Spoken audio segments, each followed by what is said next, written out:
ये जो दहशतगर्द हैं, ये जो बर्बरियत करते हैं, ये जो जुल्म करते हैं, मैं इनको ये पैगाम देना चाहता हूँ कि आप पाकिस्तान को रॉ से पैसे लेकर रॉ फंडेड लश्कर पाकिस्तान को डिस्टेबलाइज नहीं कर सकते हैं। ये पाकिस्तानियों की शहादत हुई है, किसी पंजाबी की शहादत नहीं हुई है, किसी सिंधी की शहादत नहीं हुई है और किसी बलोच ने उनको। रहबरे मुल्को कौम बता, ये किसका लहू है कौन मरा। आंखें तो उठा नजरें तो मिला, कुछ हम भी सुने हमको भी सुना, ये किसका लहू है कौन मरा। धरती की सुलगती छाती के बेचैन शरारे पूछते हैं, तुम लोग जिन्हें अपना ना सके वो खून के धारे पूछते हैं। सड़कों की जुबान चिल्लाती है, सागर के किनारे पूछते हैं, ये किसका लहू है कौन मरा। रहबरे मुल्को कौम बता, ये सवाल है आज तुर्बत का। ये सवाल है खाक में लिथड़े हुए, खून में नहलाए हुए, अनदेखी गोलियों का निशाना बनने वाले लोगों का, उन लोगों का जिन्हें पॉइंट ब्लैंक डिस्टेंस से मारा गया, उन लोगों का कि जिनका नाम इन गोलियों पर लिखा था और क्यों लिखा था वो नहीं जानते थे। जुबान साहिर की। और सवाल इन्हीं लोगों का नहीं, सिर्फ सवाल इससे पहले है दश्त में 14 सितंबर 2012 को उन 10 मजदूरों का जो जान बहक हुए। सवाल है पसनी में शादी कोर के मकाम का, जहां 6 मजदूर जान बहक हुए 24 फरवरी 2013 को। यह सवाल है लसबेला का, जहां 8 मजदूर जान बहक हुए, अगवा करके कत्ल किए गए। और यह सवाल है उन 8 कानकनों का कि जिन्हें 25 दिसंबर 2013 को शाहरग में कत्ल किया गया। और यह सवाल इसके अलावा कई बार बलूचिस्तान पूछ चुका है, वादिये बोलान पूछ चुकी है, और जवाब जनरल अमजद शुएब साहब मौजूद होंगे इस्लामाबाद स्टूडियो से। हमारे साथ जान बुलेदी साहब मौजूद होंगे, तर्जुमान हैं हुकूमत बलूचिस्तान के, उनसे हम जानने की कोशिश करेंगे और यही सवाल कि ये किसका लहू है कौन मरा। हुसैन नकी साहब डायरेक्टर HRCP हमारे साथ होंगे, उनसे हम बात करेंगे। खलील अहमद साहब ब्यूरो चीफ 92 न्यूज़ कोयटा हमारे साथ होंगे। मौलाना अब्दुल वासित साहब। और एक मुझे बहुत मुश्किल सवालात करने, बहुत मुश्किल जिम्मेदारी अंजाम देनी है, मुजाहिद साहब हमारे साथ होंगे। मुजाहिद साहब का तारुफ यह है कि मुजाहिद साहब ने अपने प्यारों को आज के वाक़े में खोया है, उनके प्यारे इस वाक़े में गए हैं। ये सबसे मुश्किल काम है जो मुझे आज अंजाम देना है। सबसे पहले इसी मुश्किल को अंजाम देने की मैं कोशिश करूंगा। मैं चाहूंगा मुजाहिद साहब से सबसे पहले बात करूं। मुजाहिद साहब अस्सलाम वालेकुम। वालेकुम सलाम सर। मुजाहिद साहब, हमें ये पता चल रहा है, जो मालूमात हमने जमा की उनके तवस्सुत से, कि आपने अपने एक से ज्यादा प्यारे खोए हैं। कौन कौन गया सर? आपका कितना नुकसान हुआ जानी? जानी नुकसान सर सारा ही हमारा जानी नुकसान हुआ है। एक मामे का लड़का, मेरे मामे का लड़का, 2 मामे के लड़के हैं जी। जी मुजाहिद साहब, आपके 2 मामू के 2 लड़के गए हैं जी, मामे के 2 लड़के। और इनसे आपकी बात होती थी? आपकी से हुकूमती किसी शख्सियत की बात हुई? क्योंकि इनकी जो इनके जसद खाकी है वो भी 30 मिनट में आ रहे हैं, इनकी डेड बॉडीज आ रही हैं। आपको पता चला वहां क्या हुआ है? आपसे हुकूमत में से किसी ने बात की, कुछ बताया? हुकूमत तो सर बात नहीं की। हमारे जो आदमी जख्मी थे उनसे रब्ता रहा, लेकिन वहाँ भी मीडिया थी, वो बात सही हमारे साथ कर नहीं पा रहे। और मुजाहिद साहब ये बताइए कि जो इनकी लाशें आ रही हैं, इनकी डेड बॉडीज आ रही हैं, ये मालूमात आप तक कैसे पहुंची, किस तरह से आप लोगों को बताया गया? ये हमारे अपना यूनियन काउंसिल के जिले के यूनियन काउंसिल मग चौधरी फारूक है, उन्होंने हमें लाशें वापस करवाई और कह रहे थे कि वहाँ का जो वजीर आला है ना बलूचिस्तान का जी, उसका भी ये बयान था कि हम जो है जनाजा करवा के अपना बॉडी में लाशें डलवा के जनाजा पढ़ के हम लाशें वापस करवाऊंगा। मुझे सब आपकी इन लोगों से बात होती थी, क्या बताते हैं ये लोग?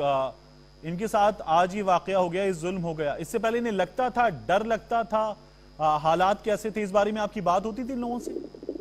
अब बात होती थी। कल ही हमारे साथ जो है बात हुई है अपने मामे के लड़के से। वो अपने घर में सब घर वालों से बात कर रहा था, कोई ऐसी कोई टेंशन नहीं थी। 10-12 दिनों के बाद वो वापस 3 माह के बाद वापस घर आ रहा था। कह रहा था कि मैं 10-12 दिन के बाद मैं वापस गाँव आ जाऊंगा। ये नहीं बता रहे थे कि हमें कोई टेंशन है या खतरा है या कोई डर आए, ये कोई चीजें हमें नहीं बताया उन्होंने कि हमारे साथ कोई जाती है या कोई डरा रहा है। ये बातें नहीं करते थे, कहता था कि हम खुश हैं, हमें कोई परेशानी नहीं, कोई बात कोई टेंशन नहीं है। अच्छा, और 3 महीने के बाद अब वो घर आने वाला था? ये 3 माह के बाद जो है 10 लड़के घर आने वाले थे, 10 यहाँ से 3-4 दिन हुए हैं वो चले गए थे काम पे। ठीक है मुजाहिद साहब, आप हमारे साथ रहिएगा। ये तमाम मालूमात आपने हमें फराहम की। जान बुलेदी साहब, तर्जुमाने बलूचिस्तान हुकूमत, जान साहब बहुत शुक्रिया, आपने हमें वक्त दिया है। ये जो जसद खाकी पहुंचाए जाने, ये जिम्मेदारियां भी आप अंजाम दे रहे हैं। इस वक्त आपका जो वक्त है वो बहुत ज़्यादा कीमती है उन अफराद के लिए कि जिनके प्यारे जानों से गए हैं। लेकिन जान साहब, ये क्या हुआ है और ये मुसलसल हो रहा है? मैंने अभी वाकयात गिनवाए हैं और मैंने सिर्फ बड़े वाकयात गिनवाए, छोटे वाकयात 2 से 3 अफराद की जान जाना, आप लोगों की गफलत में इतना कुछ हो रहा है कि छोटे वाकयात को मीडिया वक़्त भी नहीं देता। ये हो क्या रहा है सर? देखिए सर, बलूचिस्तान में आपको अंदाजा है कि बलूचिस्तान कितना असी वरीज है और हमारे यहाँ सिक्योरिटी जो फोर्सेस हैं उनकी तादाद भी इतनी ज़्यादा नहीं है। लेकिन इसके बावजूद आप देखें कि 2 साल होने को है, नई हुकूमत आई है, तो अब की जो सारी चीज़ें हम सामने रखते हैं तो बलूचिस्तान में हालात की जो बेहतरी है या वाक़यात की कमी है तो उसमें 50% कमी आई है। अभी देखिए, अगर आप ये सोचते होंगे कि वाक़यात ही नहीं होंगे कहीं भी या कहीं दूसरे सूबों में भी नहीं, तो ऐसा मुमकिन नहीं। जहाँ तक तुर्बत की बात है, नए वाक़े की, देखिए ये बहुत अफसोसनाक है, इससे हम कोई तौजीह पेश करना नहीं चाहते हैं, लेकिन ये बात आपको ज़रूर आपके गोश गुजार करना चाहते हैं कि हमने अपने तौर पर पूरी कोशिशें की हैं। देखिए, अभी तुर्बत में इस तरह के जो काम पे ये जो बच्चे थे, जिनमें से 20 की जानें जो है शहीद हो गए हैं और 3 जख्मी हैं, इस तरह के कोई 200 प्रोजेक्ट्स पे काम जारी है। अभी 200 प्रोजेक्ट्स पे काम की हमने अपनी पूरी कोशिश की है कि तमाम जो है जहाँ जगहों पे जहाँ मुमकिन हो उनको मुमकिन सिक्योरिटी दे। अभी इनके लिए भी देखिए, ये मजमूई तौर पर वहाँ 23 बंदे थे जिन पे 12 बंदों की ड्यूटी है कि इनकी सिक्योरिटी पे काम करे। अभी सिक्योरिटी इदारे या उन्होंने जिनकी ये सिक्योरिटी जिम्मेदारी थी, वाक़तन इसको वज़ीर आला ने भी और हमारे होम मिनिस्टर ने भी इस बात को बिल्कुल एक्सेप्ट किया है कि उनकी कमज़ोरी की वजह से, यानी उन जो जिनकी जिम्मेदारी थी इनकी सिक्योरिटी, उनकी नेग्लिजेंस की वजह से ये वाक़या पेश आया है। अगर वाक़तन वो इस तरह की कमज़ोरी नहीं दिखाते और वो मौजूद होते ज़्यादातर अपनी जगहों पे, तो ऐसा नहीं होता। वाक़तन देखिए, ये बहुत अफसोसनाक वाक़या है जिसकी हम जितनी मजम्मत करें कम है। लेकिन अभी आप ये ज़रूर समझेंगे कि बलूचिस्तान में हालात की बेहतरी है या कि सिक्योरिटी इदारों की, मैं समझता हूँ ये कामयाबी है कि बुलेदी साहब, आप जो कामयाबी की बात कर रहे हैं ना, ये कामयाबी की बात आप ऐसे मौके पे कर रहे हैं कि जब ये 20 अफराद, मैं आपको ये बता रहा हूँ, मैं आपको ये बताने जा रहा हूँ। देखिए, उन्होंने सॉफ्ट टारगेट्स चुने हैं ना। देखिए, अभी वो चुन रहे हैं कि किसी कोने में कहीं पे कोई डेवलपमेंट वर्क्स हो रहा हो, जहाँ 2 मजदूर काम कर रहे हो, जहाँ 3 मजदूर काम कर रहे हो, तो वो उनको निशाना बनाने के दर पे है। तो मैं समझता हूँ कि मैं इसकी बात कर रहा था कि ये है वो काम जो मैं आपकी बात का बुलेदी साहब, अगर मेरा कोई प्यारा चला गया ना, और ये जो गए सारे मेरे प्यारे थे, मुझे पता है क्या लगेगा? आप जो बता रहे हैं कि सॉफ्ट टारगेट थे, सॉफ्ट टारगेट बताने का मतलब यह है कि मुझे लगेगा कि हुकूमत सिक्योरिटी देगी, वजीर आला साहब को देगी, आला अफसरान को देगी, वजीरों को देगी। जो सॉफ्ट टारगेट है वो बहुत आसानी से मारा जाएगा। नहीं, सॉफ्ट टारगेट देखिए वो भी इस तरह नहीं है। देखिए, अभी हम आपके जिस तरह प्यारे हैं, ये हमारे प्यारे हैं, और हम इनके लिए अभी रहीमिया खान में मौजूद है, हम इनके साथ आए हैं। थोड़ी देर में इनकी जो डेड बॉडियां यहाँ पहुँचने वाली हैं। ये हमारे लिए भी उतनी ही तकलीफ दे जितनी आपके लिए और इनके लवाहिकीन के लिए। नहीं, इनको सॉफ्ट टारगेट कहना जो लवाहिकीन है उनको तकलीफ देगा जनाब। मैंने प्रोग्राम की इब्तिदा में जो बात की थी, शायद आपने उस पर गौर नहीं किया, जिसको आप कामयाबी कह रहे हैं। बलोचिस्तान लसबेला 8 मजदूर, और ये वाकया 19 अक्टूबर 2014 का। पसनी शादीकोर 24 फरवरी 2013 का वाकया। ये आपकी हुकूमत से पहले का वाकया है। उसके बाद दश्त फायरिंग का वाकया, ये वाकया मुसलसल तसलसल जारी है। अगर आपसे पहले की भी हैं तो आके आपको संभालना था ना। 25 दिसंबर 2013 का वाकया, ये शाहरख का वाकया, इसमें भी मजदूर मारे गए। ये मुसलसल हो रहा है।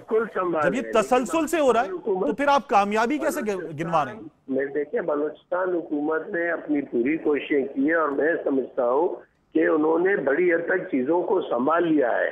सॉफ्ट टारगेट की मुराद हरगिज ये नहीं है, हरगिज वो ये है कि वो जो दहशतगर्द हैं। चलिए, सॉफ्ट टारगेट के लफ्ज की जान को मैं भी छोड़ देता हूं, आपने अदा किया, आप भी छोड़ दीजिए। ये जो वाकयात तसलसल से हो रहे हैं, आप रोक नहीं सके? नहीं, तो वाकयात होके हैं। देखिए, अभी ये सारे आपके सामने हैं कि मजमूई तौर पर जो इस वक्त वाकयात जो बलूचिस्तान में हो रहे हैं, पिछले गवर्नमेंट के निस्बत 50% उनमें कमी आई। ठीक है, मैं ये भी कहता हूँ कि मुकम्मल तौर पर वो खत्म हो गए हैं। और इस वक्त आप भी समझते हैं कि मुल्क में एक दहशतगर्दी का माहौल है और पूरी शुरू हो चुकी है। और इस हवाले से भी बलूचिस्तान में देखिए कुछ मुश्किलात पैदा हो गए हैं। तो आपने BLF ने जो जिम्मेदारी कबूल करते हुए बयान जारी किया है, वो बयान पूरा आपने सुना, पढ़ा? जी जी, उन्होंने सिर्फ ये नहीं कहा कि हम जिम्मेदारी कबूल करते हैं, उन्होंने ये भी कह दिया कि हम ये करते रहेंगे। ये कहना इतनी आसानी से कि हम ये करते रहेंगे, ये आपकी रिट ना होना साबित करता है। नहीं, वो बिल्कुल वो उनकी कोशिश है, वो बिल्कुल वो उनकी बात है। लेकिन हमारी कोशिश ये है कि लोगों को तहफ़्फ़ुज़ दे, जितना मुमकिन हो सके उनको तहफ़्फ़ुज़ दे, अपनी पूरी कुव्वत लगाएं, अपनी पूरी हुकूमत लगाएं, सारे लोगों को इकट्ठा करें, तमाम फोर्सेस को रीऑर्गेनाइज करें, तमाम फोर्सेस को एक दूसरे के साथ जोड़ें, तमाम फोर्सेस के जो राब्ते का निज़ाम है उसको बेहतर करें। तो जो हम करने जा रहे हैं और कर रहे हैं उसको और ज़्यादा बेहतर करने की बिल्कुल ज़रूरत है। और हमारी कोशिश होगी कि ऐसा कुछ ना हो जो खुदा न खास्ता अभी जो हुआ, ऐसा कुछ ना हो आगे। लोगों को तहफ़्फ़ुज़ हो, जो लोग काम कर रहे हैं वो आसानी से, जो अपने बच्चों के पेट के लिए गए हैं, जो 2 वक्त की रोटी रोजी के लिए गए हैं बलूचिस्तान, उनको जो है वो रोटी नसीब हो, वो आसानी से अपने बच्चों को देखभाल कर सकें। बुलेदी साहब हमारे साथ ही आप मौजूद हैं। जनरल अमजद शुएब साहब की जानिब मैं जानना चाहूंगा। जनरल साहब, आप जरा तज्जिया कर दीजिए बुलेदी साहब की बातों का भी, जो वाकया हो गया और उसका भी। 9,000 रुपए के लिए हैदराबाद से, सादिकाबाद से, पंजाब के मुख्तलिफ इलाकों से, सवात से ये लोग यहां पहुंचे थे मजदूरी करने, अपने बच्चों के लिए रोटी कमाने। बेचारे ये जान से गए। ये जो कामयाबी जा रही है, आप कबूल करने को तैयार हैं? बिस्मिल्लाहिर्रहमानिर्रहीम। देखिए, ये बुलेदी साहब ने जो कुछ कहा उसमें बहुत हद तक सच्चाई भी है कि सिचुएशन पहले से काफ़ी बेहतर हुई है, लेकिन ये दिलखराश वाक़यात भी साथ साथ लगातार होते जा रहे हैं। इसके लिए मेरा ख्याल है कि जो इंतज़ामात, जो मामलात चलाने चाहिए थे, वो शायद पूरी तरह किए नहीं जा रहे। मैं थोड़ी सी वजाहत करना चाहूँगा। जी, बलूचिस्तान में इस वक्त काफ़ी सारे डेवलपमेंटल प्रोजेक्ट्स हैं जिनके लिए हुकूमत ने पैसा दिया और काम शायद शुरू है वहाँ पे, लेकिन बलोचों में मजदूरी करने का रिवाज निस्बतन कम है।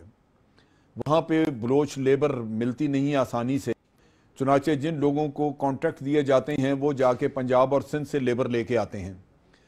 कानकनी के लिए भी यही हालत है कि वहाँ से आपको लेबर लानी पड़ती है। अब वो लोग यहाँ आके, तो लाजमी बात है कि आते तो पैसे के लिए हैं, लेकिन बदकिस्मती ये है कि यहाँ पे आके वो अक्सर मारे जाते हैं, अक्सर उनके साथ ये जुल्म होता है, जो कि हकीकतन बलूचिस्तान की डेवलपमेंट में ही हिस्सा डालने पहुँचे होते हैं, लेकिन वो अपनी जान गंवा बैठते हैं। अच्छा, इसमें जो देखने की बात है कि क्या इन मामलात का तदारक करने के लिए बाकी मुल्क में कभी किसी ने इन चीज़ों की कंडेमनेशन की, इनकी मजम्मत की? पिछले दिनों सिराजुल हक साहब वहाँ थे बलूचिस्तान में, और वो बार बार कहते रहे कि हमें पता है कि बलूचों के हकूक मारे जा रहे हैं।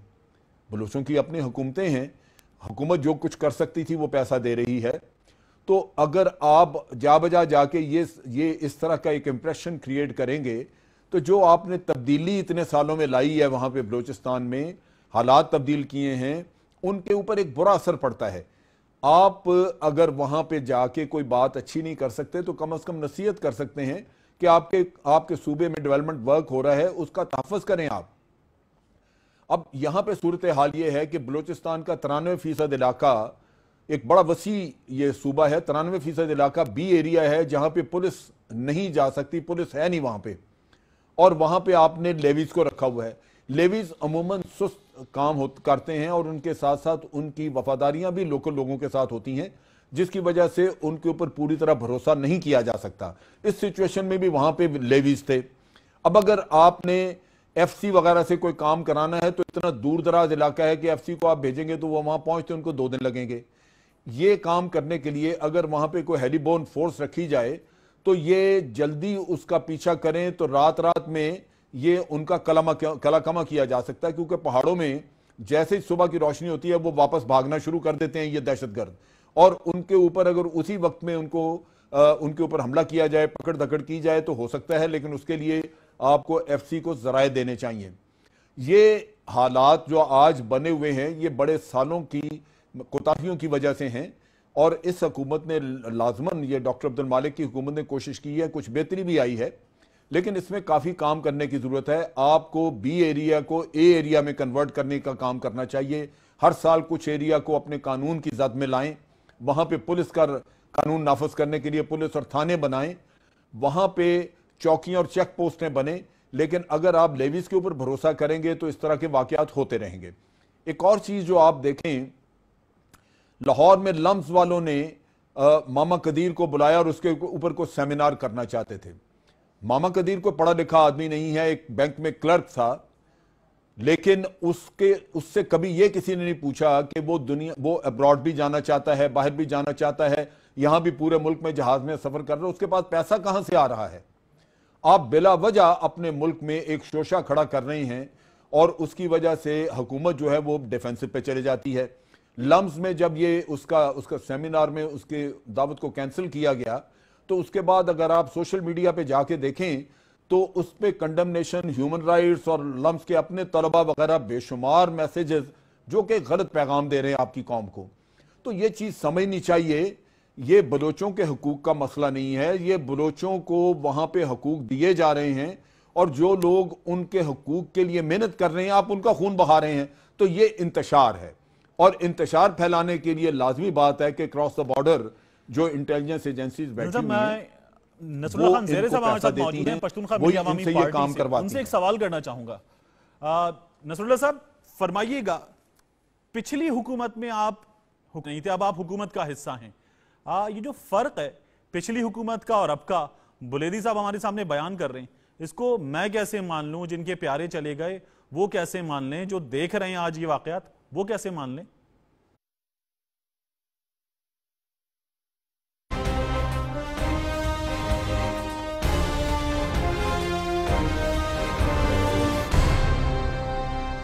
वेलकम बैक टू ज़राए के मुताबिक। ब्रेक पर जाने से पहले नसरुल्लाह खान ज़ेरे साहब मजम्मत कर रहे थे आज के वाक़े की। नसरुल्लाह खान ज़ेरे साहब दोबारा आपको मौका देंगे। मैं बड़ा डिसएग्री करता हूं जब अवामी नुमाइंदे और हुक्मरान मजम्मत करते हैं, क्योंकि जहां उनकी नाकामी का एतराफ़ होना चाहिए वहां मजम्मत होती है। लेकिन खैर ये इतने बड़े वाक़े पर लवाहिकीन से इजहार ताज़ियत है तो ये मजम्मत होनी भी चाहिए। आप अपनी बात कंटिन्यू कीजिएगा। देखिए, मजम्मत होनी चाहिए, यकीनन ये एक दिलखराश वाक़या है, जुल्म हुआ है, बर्बरियत हुई है, और हमारी हुकूमत ने डॉक्टर मालिक साहब फौरी पर तुरबत भी पहुँचे हैं। वहाँ हमारे 3 मिनिस्टर साहिबान रहीम यार खान में इस वक्त मौजूद है, वो गमज़दा ख़ानदान के साथ है। यकीनन एक दहशतगर्दी का वाक़या है, एक काफ़ी अरसे के बाद 2 साल के बाद यकीनन हुकूमत ने काफ़ी कोशिश की है कि लॉ एंड ऑर्डर सिचुएशन को मेंटेन किया जा सके, लेकिन जैसा कि आपको पता है कि बलूचिस्तान एक बहुत बड़ा प्रोविंस है। आप क्या कह रहे हैं ज़री साहब कि 2 साल के बाद ये वाक़या हुआ है? नहीं, मैं ये नहीं कह रहा, मैंने कहा कि वाक़यात में बहुत हद तक कमी वाक़या हुई है। पहले जो वाक़यात होते रहे हैं उसमें काफ़ी हद तक कमी हुई है। ये बड़ा दिलखराश वाक़या हुआ है काफ़ी वक्तों के बाद। यकीनन इसमें जो अनासिर मुलविस है, जो दहशतगर्द अनासिर मुलविस है, उसके खिलाफ हुकूमत ना सिर्फ अपनी भरपूर ताकत का मुजाहरा करी है ताकि उनको गिरफ्तार किया जा सके, और जिन एहलकारों ने जो है गफलत का मुजाहरा किया है उसके खिलाफ भी आपको पता है कार्रवाई हुई है। तो यकीनन ये एक काबिल मुजम्मत वाक़या है, दिलखराश वाक़या है। और आप अपनी गफलत का, अपनी नाकामी का इस वाक़े के हो जाने पर एतराफ़ भी करते हैं। देखिए, वहाँ पे जो सिक्योरिटी फोर्सेस के या लेवीज के जो एहलकार तैनात थे उनकी गफलत हुई है। यकीनन वो गफलत हमने उसके खिलाफ कार्रवाई भी की है, और आइंदा के हवाले से जिस तरह डॉक्टर मालिक साहब सीएम साहब ने कहा है कि रिविजिट करेंगे लॉ एंड ऑर्डर की सिचुएशन को, जो कमज़ोरियाँ हुई है उस हवाले से दोबारा इस कमज़ोरियाँ को हम निकालेंगे। ठीक है ज़रीर साहब, बहुत शुक्रिया आपकी इस तमाम गुफ्तगू का। लेकिन अपने नाजरीन को भी हम बताना, आपकी भी गोश गुजार करना चाहेंगे। 2013 के इलेक्शन के बाद मालिक साहब ने जब से वजारत उज़्मा संभाली है, उसके बाद आप भी तमाम बड़े अखबारात के एडिटोरियल देख लीजिएगा। मालिक साहब को एक फेल्ड एक्सपेरिमेंट सब ने लिखा है। सबकी मुश्तरका राय है कि मालिक साहब से कुछ हुआ नहीं है, सूबा संभला नहीं है। अगर मैं इन्हीं खबरों की तरह वो एडिटोरियल भी यहाँ लेकर बैठ जाता तो ये इतनी बड़ी फहरिस्त मेरे पास होती, वो इसलिए हम लेकर नहीं बैठे। लेकिन मालिक साहब को सबने एक अदद फेल्ड एक्सपेरिमेंट लिख दिया है। सर हुसैन नकी साहब से भी व्यूअर्स हम बात करेंगे, डायरेक्टर HRCP हैं इस मामले पर। और जो अमजद शुएब साहब ने बताया था कि मामा कदीर के किरदार पर बात होती है, अमजद शुएब साहब, मामा कदीर साहब के किरदार पर आप कहते हैं कि जो ह्यूमन राइट्स के लोग हैं वो बात करते हैं, लेकिन मामा कदीर की फंडिंग, आपको इस पर शक है?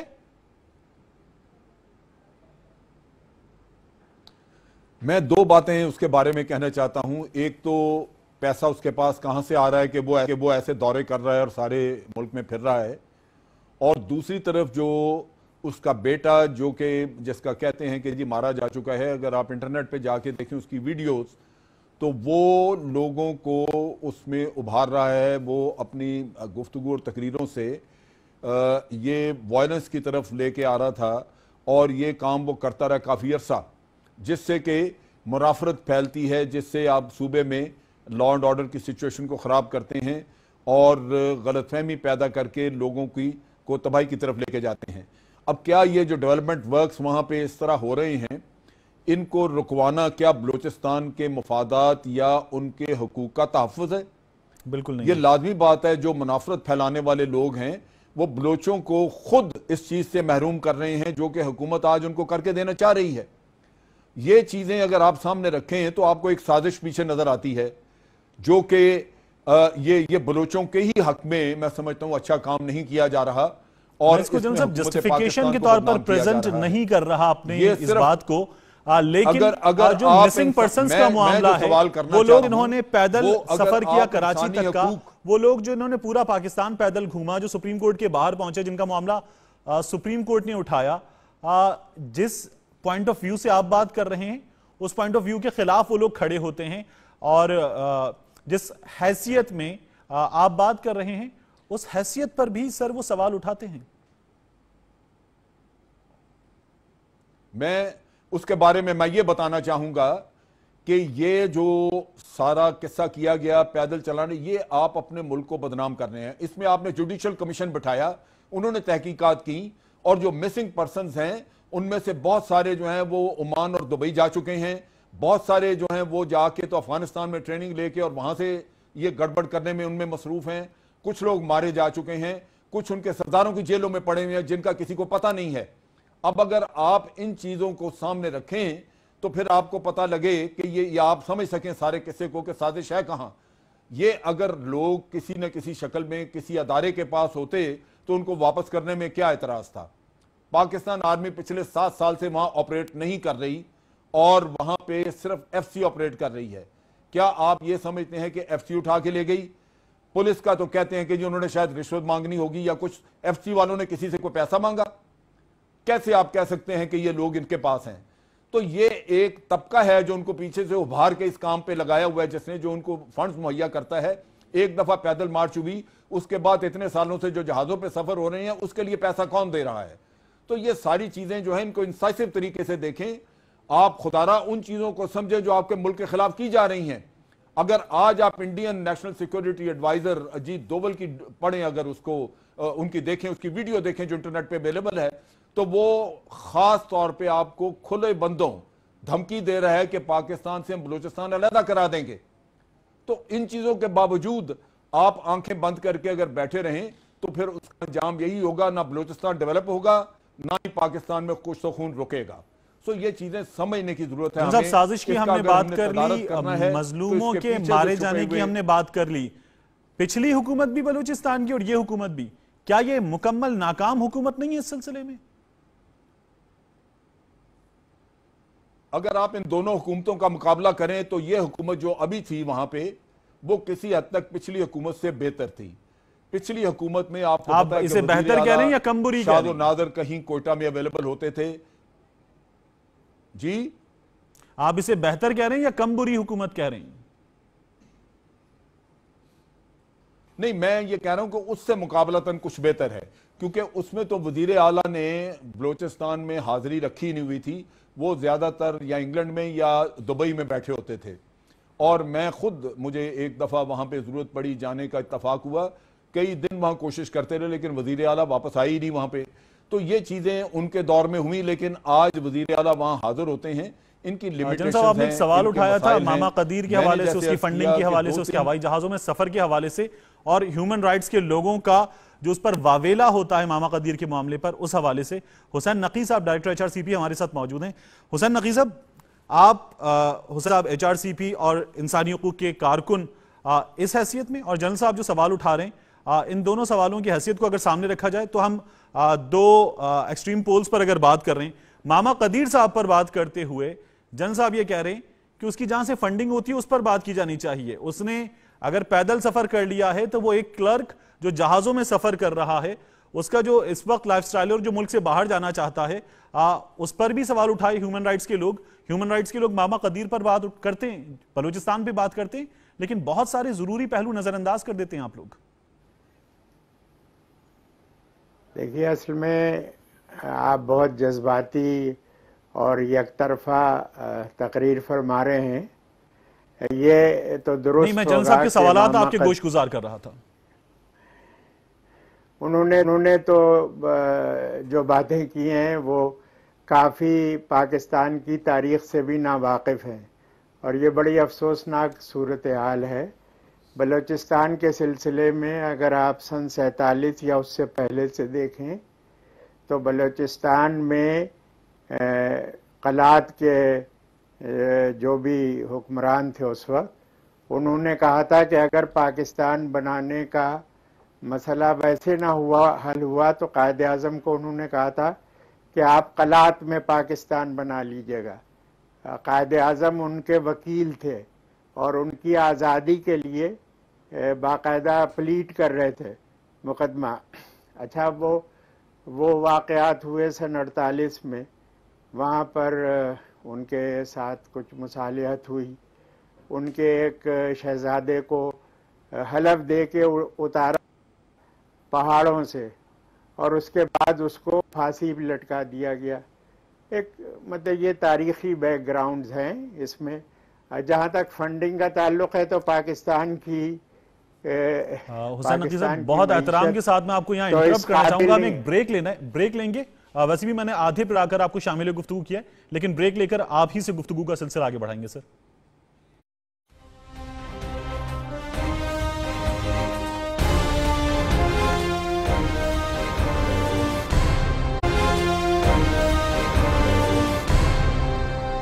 वेलकम बैक टू ज़राए के मुताबिक। हुसैन नकी साहब अपनी बात कर रहे थे। हुसैन नकी साहब, आप ये कह रहे थे कि एक हिस्ट्री है बलूचिस्तान की, और वो हिस्ट्री कितनी प्रो पाकिस्तान और कितनी पाकिस्तान की मोहब्बत पर मबनी, आप हमारे नाज़रीन को बता रहे थे।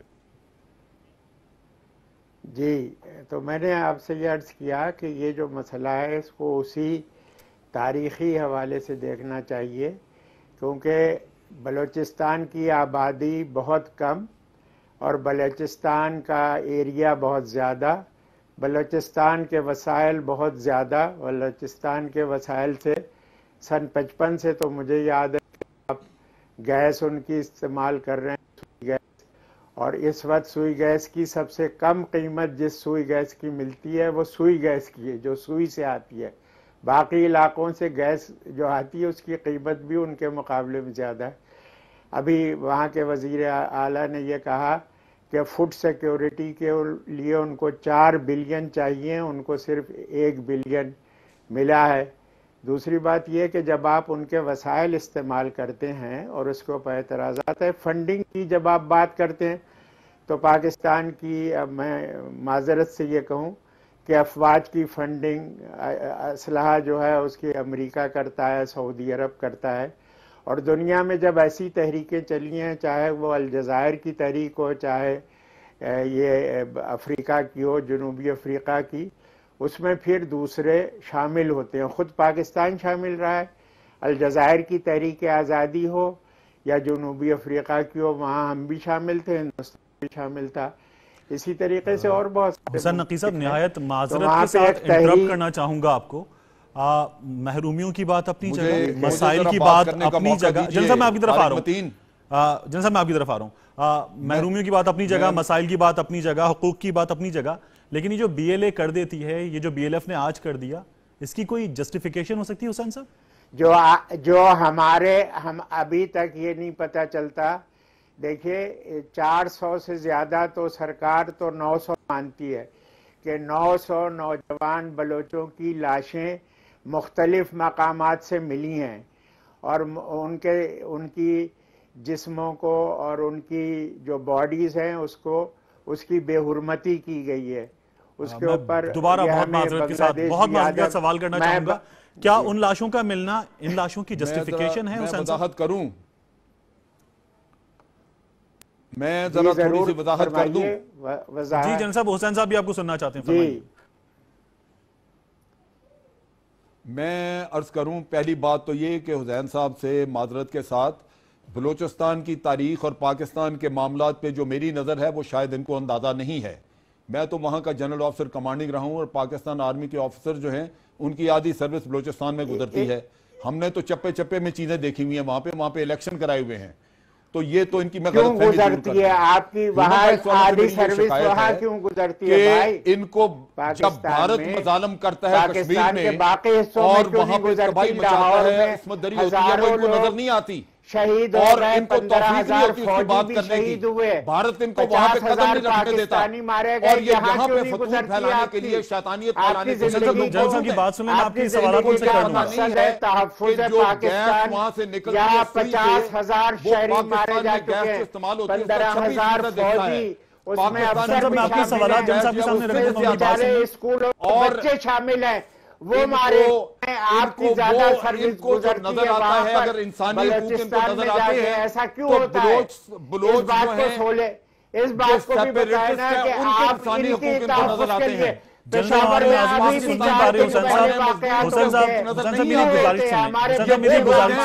पाकिस्तान में शरारत हुसैन साहब, जन साहब मेरी गुजारिश सुनिए, मेरी गुजारिश सुनिए। कला कमा होना चाहिए, इनको बताना चाहिए कि पाकिस्तान के अंदर इनकी शैतानियत काम नहीं करेगी। ये लोग हैं जो कि इंसानी हकूक सिर्फ उनके जानते हैं जो कत्ल गारत करते हैं, पाकिस्तान के अंदर जो कत्ल होते हैं उनके इंसानी हकूक इनको नहीं पता है। पाकिस्तान के अंदर तालिबान की वाकयात हो रहे हैं, पाकिस्तान के अंदर दहशतगर्दी हो रही है। बलोचों की तारीख मुझे बता रहे हैं, आप बताएं, कायदा उनके बारे में इन्होंने गलत बयानी की है। जी मुझे पता है कि वाली कल्लात जो हैं, खान ऑफ कल्लात, वो पाकिस्तान का हिस्सा नहीं बनना चाहते थे। वो इंडिया में नेहरू को जाके मिले और उसको उन्होंने कहा कि मैं हिस्सा बनाना चाहता हूं कल्लात का आपको।